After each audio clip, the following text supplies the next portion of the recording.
Hello students, मैं हूं गौरव गोयल। तो आज के लेक्चर में हम लोग देखेंगे यूजेस ऑफ नॉन मेटल्स। पिछले लेक्चर में हमने कवर कर लिया था कि मेटल्स हमारे क्या होते हैं, नॉन मेटल्स क्या होते हैं, मेटल्स की फिजिकल प्रॉपर्टीज क्या होती हैं, केमिकल प्रॉपर्टीज क्या होती हैं, नॉन मेटल की फिजिकल प्रॉपर्टीज क्या होती है, केमिकल प्रॉपर्टीज क्या होती हैं। और पिछले लेक्चर में हम ये भी देख चुके थे कि मेटल्स के यूजेस क्या क्या है और कहां कहां यूजेस होते हैं और किस तरीके से यूज होते हैं। ठीक है, आज के लेक्चर में हम देखेंगे कि यूजेस ऑफ नॉन मेटल्स में किस तरीके से हम यूज करेंगे नॉन मेटल्स को। ठीक है, हमारे बहुत सी जगह यूज होते हैं नॉन मेटल्स। अब आपको पता है कि नॉन मेटल्स जो होते हैं डेफिनेशन के हिसाब से non metals are those element which generally gain electron, जो ज्यादातर इलेक्ट्रॉन क्या करते हैं, गेन करते हैं। क्लियर हुई बात करें। अब अगर हम बात करें कि नॉन मेटल्स ज्यादातर होते हैं गैसियस स्टेट के, अगर हम स्टेट की बात करें तो ब्रोमीन हमारा लिक्विड स्टेट का होता है, आयोडीन हमारा सॉलिड स्टेट का होता है। इतनी बात क्लियर होगी। अब हम नॉन मेटल्स को देखेंगे, non metals in bio process, जैसे CO2, कार्बन डाइऑक्साइड, ऑक्सीजन, ये हमारे नॉन मेटल है ना, कार्बन ऑक्सीजन नॉन मेटल्स हैं। तो ये यूज होते हैं हमारे रेस्पिरेशन प्रोसेस में। अगर हम बायो प्रोसेस की बात करें, मतलब लिविंग प्रोसेस की बात करें, जैसे हम लोग के ह्यूमन में, तो रेस्पिरेशन प्रोसेस में ऑक्सीजन, कार्बन डाइऑक्साइड यूज होता है ना। We Excel CO2 and inhale O2, है ना। यही प्रोसेस चलता है रेस्पिरेशन प्रोसेस में। और दूसरा जो यूजेस है नॉन मेटल यूज्ड इन लैबोरेटरीज, लैबोरेटरीज में एज अ सॉल्वेंट यूज कर सकते हैं, एज अ रिएजेंट यूज कर सकते हैं। तो बहुत सी जगह हम नॉन मेटल्स को इन लैबोरेटरी पर्पस के लिए हम यूज कर सकते हैं। जैसे सल्फर यूज होता है, सल्फ्यूरिक एसिड। सल्फ्यूरिक एसिड का फॉर्मूला क्या है, H2SO4, पता है आपको। तो ये स्ट्रॉन्ग एसिड माना जाता है H2SO4। ठीक है। Nitrogen used as a nitric acid, nitric acid भी स्ट्रॉन्ग एसिड में आता है। इनऑर्गेनिक एसिड्स होते हैं ये। तो ये हमारे, क्योंकि ऑर्गेनिक एसिड्स जो होते हैं वीक होते हैं, जैसे नींबू में होता है, टमाटो में होता है, तो ये हमारे कैसे होते हैं, वीक एसिड। वीक एसिड हम खा सकते हैं, स्ट्रॉन्ग एसिड नहीं खा सकते। ये बर्न कर सकते हैं हमारे सारे ऑर्गन्स, टिश्यूज हमारे बर्न कर देगा। ठीक है, क्लियर हुई बात करी। तो ये इनऑर्गेनिक एसिड्स होते हैं, ये बहुत स्ट्रॉन्ग होते हैं एसिड्स में। ऑर्गेनिक एसिड्स वीक होते हैं, जिसको हम खा सकते हैं। क्लियर। तो जैसे हमारे नॉन मेटल्स यूज होते हैं, sulphur as a sulphuric acid and nitrogen as a nitric acid. Phosphorus use होता है as a phosphoric acid. Clear. अब यहां पे अगर हम बात करें non metal used in health and protection, health and protection के लिए किस तरीके से यूज होता है, जैसे सल्फर हमारा फंजीसाइड के लिए यूज होता है। क्लियर हुई बात नहीं। क्लोरीन हमारा डिसइंफेक्टेंट के लिए यूज होता है, डिसइंफेक्टेंट्स के लिए। क्लियर हुई बात नहीं। आपने देखा होगा कि क्लोरीनेटेड कर देते हैं वाटर जब जर्म्स ज्यादा हो जाते हैं ना, बैक्टीरिया ज्यादा हो जाते हैं। समर जो हमारे स्विमिंग पूल होता है, क्लियर हुई बात नहीं, तो उसमें क्लोरीनेटेड कर देते हैं वाटर, तो उससे हम वो सारे जर्म्स किल कर सकते हैं जो। क्लियर हुई बात नहीं। अब नेक्स्ट हमारा non metals in various goods, goods में भी यूज होता है, सामान में। गुड्स का मतलब सामान, जैसे हमारे सल्फर यूज होता है बैटरीज में, डिटर्जेंट्स में यूज होता है, फर्टिलाइजर्स में यूज होता है, गन पाउडर में यूज होता है। तो बहुत सारे यूजेस हैं। अगर हम यूजेस की बात करें तो आप हेडिंग लिख सकते हो, कुछ एलिमेंट्स लिख सकते हो। अगर आपसे पूछे नॉन मेटल्स का, तो हम आपको काफी डिटेल में बता रहे हैं। Non metal used as a fuel. अच्छा, ऐसे कौन से नॉन मेटल हैं जो फ्यूल की तरीके से यूज होते हैं, तो लिक्विड हाइड्रोजन, इसमें लिख लेना, liquid hydrogen used as efficient fuel, rocket fuel में यूज होता है ना। रॉकेट में लिक्विड हाइड्रोजन को यूज करते हैं। और जितने भी पेट्रोलियम प्रोडक्ट्स हैं, जैसे CNG है, LPG है, लिक्विफाइड पेट्रोलियम गैस, LNG है, liquefied natural gas. Clear. Patrols हैं, डीजल्स हैं। क्लियर। ऐसी बहुत सी पेट्रोलियम प्रोडक्ट्स हैं जो यूज होता है। तो पेट्रोल जो है वो हाइड्रोकार्बन, मतलब हाइड्रोजन और कार्बन दोनों नॉन मेटल है। तो ये नॉन मेटल के यूजेस में आ जाते हैं इन एज अ फ्यूल। इतनी बात क्लियर हुई। यहां पर हम नॉन मेटल्स को खत्म कर चुके हैं। Physical property, chemical property, uses कैसे होते हैं, क्लियर, सब चीज हम बहुत अच्छे से जान चुके हैं। अब हम आते हैं बॉन्ड्स पे, है ना। बॉन्ड्स के बारे में जानते हैं, किस तरीके से ये एलिमेंट्स जो हैं, मेटल्स जो हैं, आपस में किस तरीके से बॉन्ड बनाते हैं। क्लियर होगी बात नहीं। बॉन्ड्स के बारे में हम जानते हैं। बॉन्ड्स के बारे में थोड़ा समझेंगे, क्योंकि 11th में सीधे केमिकल बॉन्डिंग एक चैप्टर है, और जो कि बहुत ज्यादा आता है कॉम्पिटिटिव एग्जाम में। यहां से वो बेसिक बन सकता है बॉन्ड्स के लिए। क्लियर हुई बात नहीं, समझ में आ रही बात। बॉन्ड्स के लिए वो बेसिक बहुत अच्छे से बन सकता है। अब हम बात करते हैं बॉन्ड। देखो यहां पर समझना बॉन्ड बेसिकली होता क्या है। जब दो स्पीसीज मिलती हैं, है ना, तो उनको हम बॉन्ड बोलते हैं। अब मिलती कब है? जब दोनों में अट्रैक्शन हो, तभी तो मिल सकते हैं। आप अगर किसी से फ्रेंडशिप करना चाह रहे हैं तो आप दोनों का नेचर मिलना चाहिए। नेचर मतलब दोनों को मतलब अट्रैक्शन हुआ थोड़ा सा नेचर में या किसी भी चीज में, तभी तो दोस्ती हो रही है। तो अब यहां पर अट्रैक्टिव फोर्स लग रहा है, तो सबसे पहले बॉन्ड के लिए इंट्रैक्शन होना जरूरी है, मतलब मिलना जरूरी है। अब जब मिलेंगे तब डिसाइड होता है कि अट्रैक्शन होगा या रिपल्शन होगा। आप उनकी आदतों से प्रभावित हैं या वो भी प्रभावित हैं, तभी आप क्या होगा, अट्रैक्शन होगा। नहीं है प्रभावित तो क्या हो जाएगा, आप बातचीत उतनी करेंगे। क्लियर हो रही बात नहीं? तो यहां पर ये चीज देखी जाती है बहुत ज्यादा। तो अट्रैक्शन होगा या रिपल्शन होगा। अगर अट्रैक्शन हुआ तो क्या बन गया, बॉन्ड। ठीक है, और यही चीज है ना, तो बोल सकते हो it is an attractive force. Attractive force तो बॉन्ड को आप क्या बोल सकते हैं, it is an attractive force. क्या है ये, अट्रैक्टिव फोर्स है। अब हम बात करते हैं केमिकल बॉन्ड को। तो केमिकल बॉन्ड क्या है, यहां पर समझो केमिकल बॉन्ड क्या है। केमिकल बॉन्ड केमिकल स्पीसीज के बीच में बात करेंगे तो it is an attractive force. It is an attractive force between two chemical species. Clear हो रही बात की नहीं? टू केमिकल स्पीसीज के बीच में हो जाएगा। बोलो इतनी बात समझ में आ रही कि नहीं आ रही? अगर दो केमिकल स्पीसीज के बीच में अट्रैक्टिव फोर्स है तो that is called chemical bond. Called chemical bond. Clear हो रही बात की नहीं? इतनी बात समझ में आ रही है आपको? Called chemical bond. अब केमिकल बॉन्ड कितने टाइप के होते हैं ये हमें समझना है, कितने टाइप्स के होते हैं केमिकल बॉन्ड। क्लियर? इसको हटा दें। अब देखो types of chemical bond. Types of chemical bond.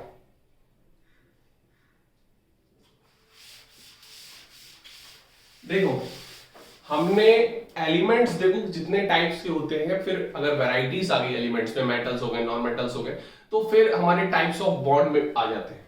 अगर हम बात करें types of chemical bond, types of chemical bond, तो केमिकल बॉन्ड के बेसिकली टाइप्स हमारे जो हैं वो हमें मेजरली 3 टाइप्स पढ़ने हैं अपने सिलेबस में। ठीक है, तो जैसे पहला है आयोनिक बॉन्ड। पहला क्या है, आयोनिक बॉन्ड। क्लियर हो रही बात है? दूसरा है कोवेलेंट बॉन्ड। दूसरा क्या है, कोवेलेंट बॉन्ड। और तीसरा क्या है, कोऑर्डिनेट बॉन्ड। तीसरा क्या है, कोऑर्डिनेट बॉन्ड। क्लियर?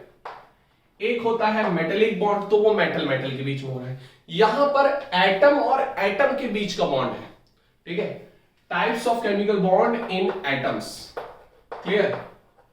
इन एटम्स, एटम्स एटम्स के बीच की बॉन्ड की बात कर रहे हैं। अब अगर हम बात करें आयोनिक बॉन्ड की, तो यहां पर जो स्पीसीज है, दो स्पीसीज होंगी, दो स्पीसीज के बीच में बॉन्ड बनता है। तो जो दो स्पीसीज होगी वो मेटल एंड नॉन मेटल के बीच में बनेगा। मेटल एंड नॉन मेटल के बीच में बनेगा बॉन्ड। कोवेलेंट बॉन्ड किसके बीच में बनेगा, non metal and non metal के बीच में। क्लियर हो रही बात की नहीं? यहां पर बन सकता है दोनों टाइप का। ठीक है, between two species, between two chemical species, between two chemical species. Clear? और मैनी और कॉम्प्लेक्स स्पीसीज। क्लियर? मतलब दोनों टाइप से बन सकता है। अब यहां पर देखो ये जो बॉन्ड है ये बेसिकली दो आयंस के बीच में है। जैसे हम बात करें सोडियम, तो सोडियम ने कैटायन बना लिया और क्लोरीन इससे जुड़ जाते हैं। क्लोरीन किससे जुड़ जाते हैं, इससे जुड़ जाते हैं। तो ये हमारा कोई यूनिडायरेक्शनल नहीं है। यूनिडायरेक्शनल नहीं है, ये कैसा है, ये डायरेक्शनल ही नहीं है, मतलब नॉन डायरेक्शनल बॉन्ड है। ये कैसा बॉन्ड है, नॉन डायरेक्शनल बॉन्ड, मतलब इनकी कोई डायरेक्शन नहीं है। Non directional bond. क्लियर हो रही बात की नहीं? मतलब जैसे हमने आपसे हाथ मिलाया बॉन्ड बनाने के लिए, तो ये डायरेक्शन हो गई। यहां पर क्या होता है, हम कैटायन है और हमें एनायंस ने जोड़ लिया। अब यहां पर कोई एक टाइप का फोर्स है, मतलब हाथ नहीं मिलाया, यहां पर फोर्स है, attractive force, electrostatic attractive force. तो यहां पर मल्टी डायरेक्शन मतलब या फिर बोल सकते हो नॉन डायरेक्शनल हो गया। क्लियर हुई बात कि नहीं? क्या हो गया? Non directional. क्लियर हुई बात कि नहीं? तो यहां पर ये इस तरीके से अट्रैक्टिव फोर्स के कारण क्या होते हैं? जुड़े हुए होते हैं, घेर लेते हैं नेगेटिव आयन पॉजिटिव आयन को, या पॉजिटिव आयन को नेगेटिव आयन। क्लियर? अब कोवलेंट बॉन्ड की बात करें तो कोवलेंट बॉन्ड जो है, देखो हम ए और बी दो स्पीसीज है, तो ये भी अपने इलेक्ट्रॉन देता है, ये भी अपने एक एक इलेक्ट्रॉन देता है, तो ये हमारे कैसा हो गया? By directional. कैसा हो गया? बाई डायरेक्शनल, दोनों की डायरेक्शन से बनता है, बाई डायरेक्शनल। क्लियर? यहां पर क्या होता है कोऑर्डिनेट बॉन्ड में कि ये केवल ए है, इसके पास इलेक्ट्रॉन है, ये बी को दे देता, तो ये कैसा है? यूनी डायरेक्शनल, डायरेक्शनल डिफाइंड है। जैसे हमने आपसे हाथ मिलाया, तो हमने मिलाया हमारी डायरेक्शन, आपने मिलाया आपकी डायरेक्शन, तो दोनों की डायरेक्शन डिसाइड हो रही है, तो ये बनता है कोवलेंट बॉन्ड। मतलब दोनों की रजामंदी से, इसको बोलते हैं हिंदी में सह संयोजी बॉन्ड। ठीक है? क्लियर हुई बात कि नहीं? यहां पर ए से बी को दिया, तो यहां हो गया यूनी डायरेक्शनल बॉन्ड। कैसा हो गया? Unidirectional bond. बोलो इतनी बात क्लियर है? क्लियर है इतनी बात? फटाफट इसको नोट कर लो, फटाफट इसको नोट कर लो आप। इतनी बात क्लियर हो रही? फटाफट इसको नोट कर लो, फिर हम आगे बढ़ते हैं, फिर हम आगे बढ़ते हैं।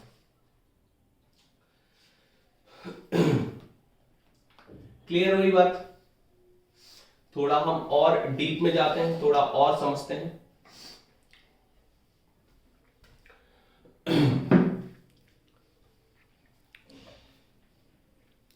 अब देखो यहां पर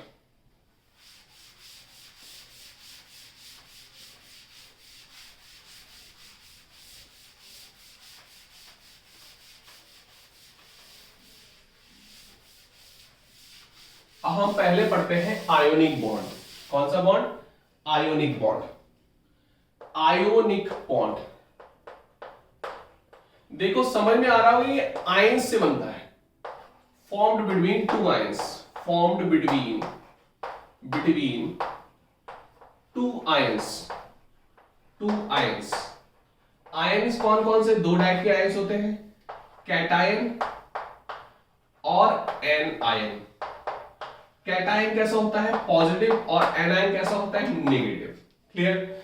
अब जैसे हम बात करें सोडियम है, सोडियम और यहां पर क्लोरीन, इन दोनों के बीच में बनता है, तो सोडियम इलेक्ट्रॉनिक कॉन्फ़िगरेशन 281, इसका इलेक्ट्रॉनिक कॉन्फ़िगरेशन 287। ये अपने एक इलेक्ट्रॉन कंप्लीटली डोनेट कर देता है, और ये क्या कर लेता है? ऐड कर लेता है। क्लियर? तो अब इसका जो इलेक्ट्रॉनिक कॉन्फ़िगरेशन है वो किसके बराबर हो गया? किसके बराबर? आर्गन के बराबर। मतलब जो भी ये बॉन्ड बनाते हैं, ये बनाते हैं transfer of electron. It is formed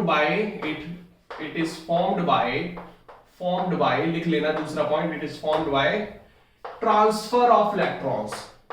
transfer of electrons मतलब इलेक्ट्रॉन्स के ट्रांसफर से बनाते हैं।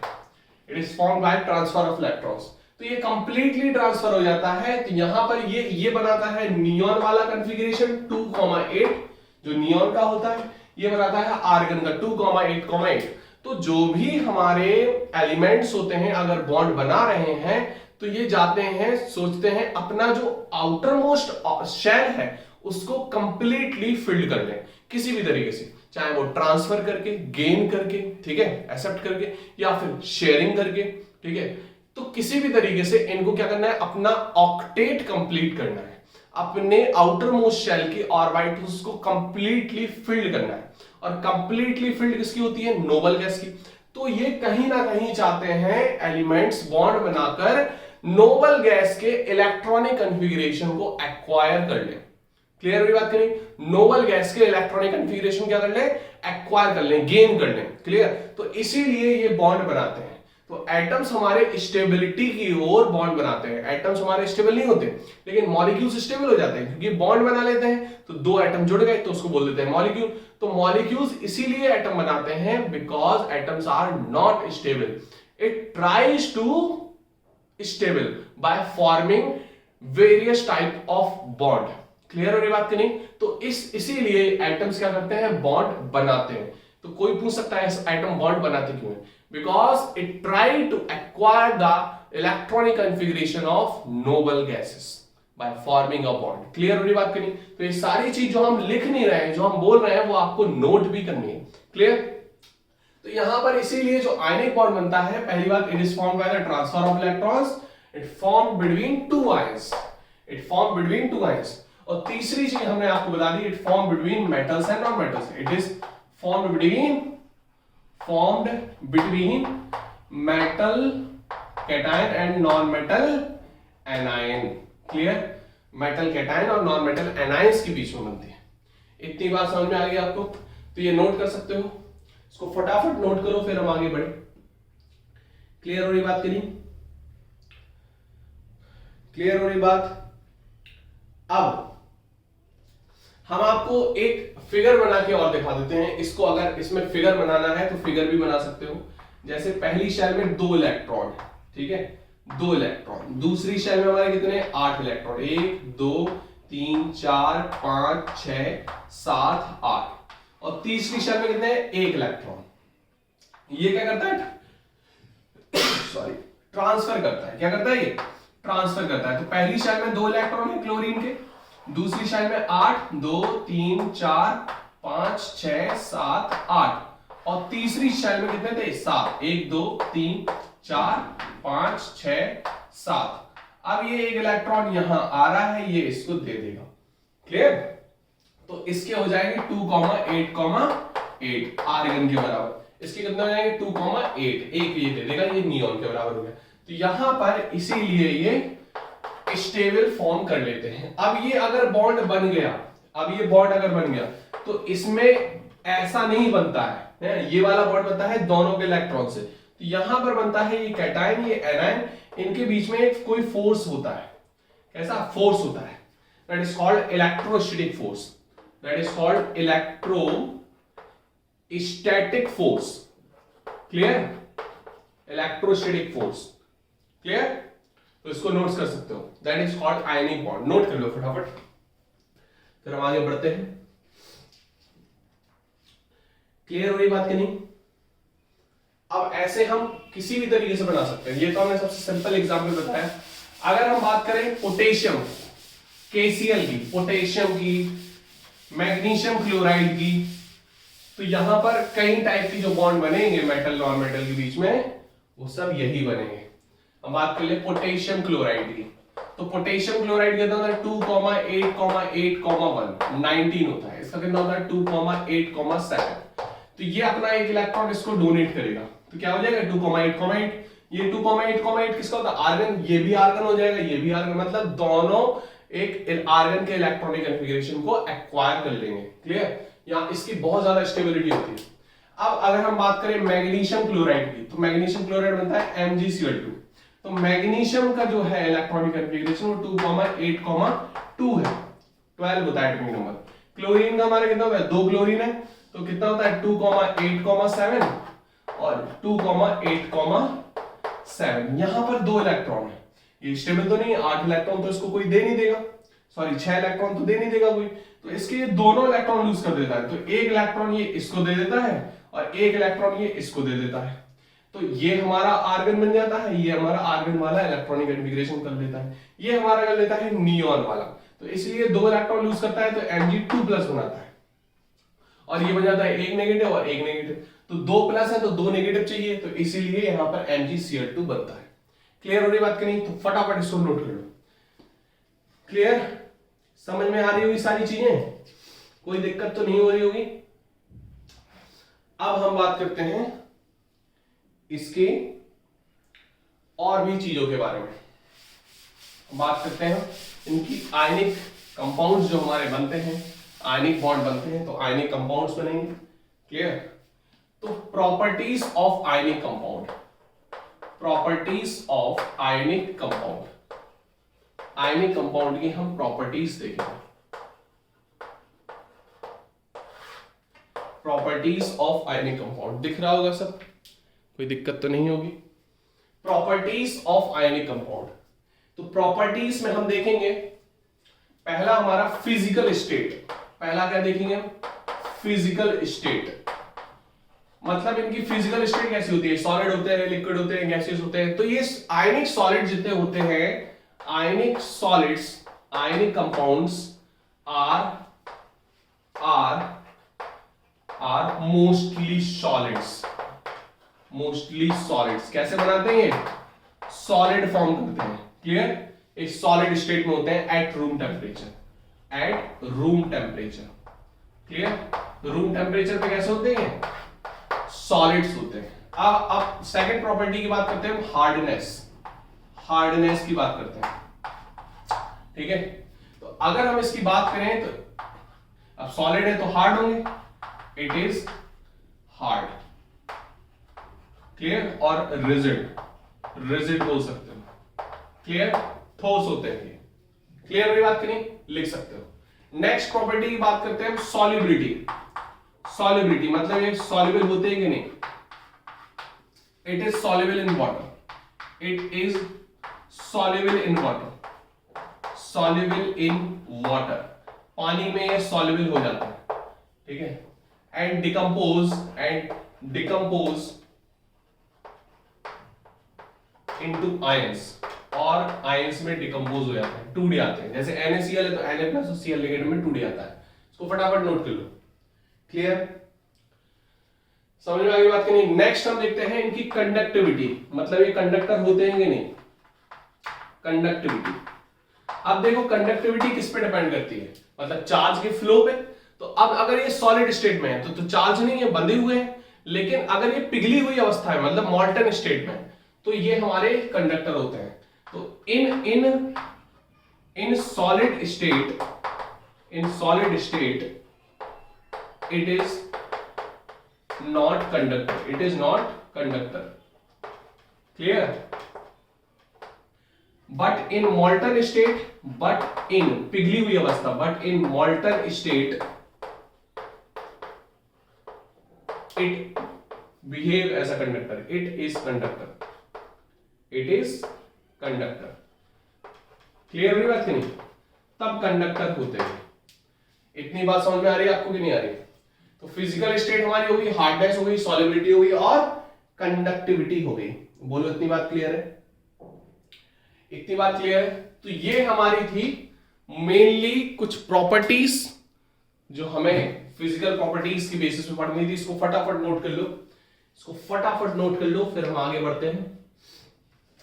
क्लियर हो रही बात कहीं, एक दो पॉइंट और बता देते हैं इसमें। अब देखो ये हार्ड होते हैं, ये हार्ड होते हैं, तो इनका मेल्टिंग पॉइंट, बॉइलिंग पॉइंट भी ज्यादा होगा। Melting point and boiling point. Next property, it have high melting point and boiling point. High melting point and boiling point. बोलो इतनी बात समझ में आ रही है कि नहीं आ रही आपको, इतनी बात क्लियर है। तो ये हमारी होगी मेनली फिजिकल प्रॉपर्टीज। कौन सी होगी, फिजिकल प्रॉपर्टीज। केमिकल प्रॉपर्टीज के लिए हम देखेंगे नेक्स्ट लेक्चर में। तो यूजेस आपको करने हैं, एनसीईआरटी की कुछ पोर्शंस आपको निपटाने हैं। नॉन मेटल्स, मेटल्स के जितने भी क्वेश्चंस हैं, जितने भी आपको, चाहे वो इन टेक्स्ट हो या ये हो एक्सरसाइज के, आपको सारे कंप्लीट करने हैं। और लखमीर सिंह के आप कोशिश करने कि लखमीर सिंह के क्वेश्चंस आप कर लो एनसीईआरटी के बाद, ठीक है। तो नॉन मेटल्स, मेटल्स के यूजेस वाले जितने भी क्वेश्चंस हैं, मेटेलिक प्रॉपर्टीज जो हैं, नॉन मेटेलिक प्रॉपर्टीज में चाहे फिजिकल प्रॉपर्टीज हो, केमिकल प्रॉपर्टीज, लगभग सारे क्वेश्चंस होने चाहिए। इसमें कोई भी वेरिएशन आ जाए आपको क्वेश्चंस नहीं छोड़ना है, ये सारे क्वेश्चंस आपको होने चाहिए। अब बॉन्ड में आपको, बॉन्ड मैंने बता दिया कितने टाइप्स के होते हैं। तो यहां पर जितना बॉन्ड में मैंने आपको आज कवर करा है, तो बॉन्ड के जितने भी क्वेश्चंस आपसे कवर होंगे, जैसे आयनिक कंपाउंड्स के हमने फिजिकल प्रॉपर्टी बता दी, तो यहां पे इसके क्वेश्चंस आप कवर कर सकते हो। तो इसके क्वेश्चंस आप कवर कर लो जितने भी हो जाए, और फिर हम नेक्स्ट लेक्चर में हम देखेंगे इनके बारे में, और भी जानते हैं। कंपाउंड्स और भी पढ़ेंगे हम, क्योंकि कई टाइप के बॉन्ड बने हैं। फिर हम मेटल के एक्सट्रैक्शन के बारे में पढ़ेंगे। लगभग 2-3 लेक्चर अभी लगेंगे इसमें, मेटल्स और नॉन मेटल्स में। थोड़ा बड़ा चैप्टर है, तो इसको कंप्लीट कर लो जितना हो जाए, ठीक है। हम लोग मिलेंगे नेक्स्ट लेक्चर में, तब तक के लिए बाय बाय।